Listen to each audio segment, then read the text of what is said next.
given 2 points, we want to know the distance between those 2 points. So what we can do is we can draw a straight line connecting them. So we've got this point here 4, 1 and the point 7, 5, and we want to know the distance between them, which is this length of this line here. Now we've got a method of solving that, because we know that from Pythagoras' theorem this length squared plus this length squared will give you this length squared. So how are we going to find this length here?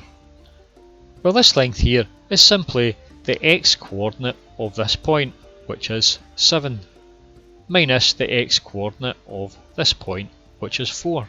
So that's 7 minus 4, which is a value of 3. So this length here is 3.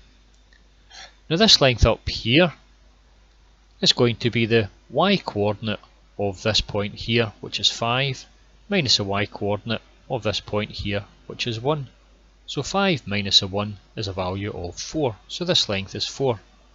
So that means that this length squared is going to be a length of 3 squared plus a length of 4 squared, which will give us a value of 25. And when we take the square root of it, we get the length of 5.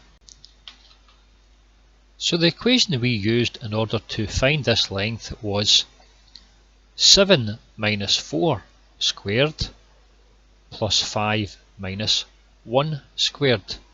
And when we take the square root of that, it will give us a value of 5. So let's see that equation written down.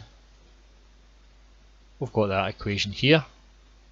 And we can say that the length of, in this case we've replaced the values of our 7 and 4 and the 5 and the 1 with x2, which is just the x coordinate of this point here, minus x1, which is the x coordinate of this point here, all squared, plus y2, which is the y coordinate of this point here, minus y1, which is the y coordinate of this point here, all squared.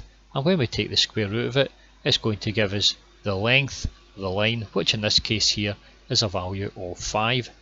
So this equation here gives us the distance between 2 points. So what you can do is you can go in and change these values yourself, and you can move the line up and down and change the shape of the position of the starting and finishing points, and you can check and see that that equation does indeed work. So that's all for this video. I'll get you on the next video. Goodbye.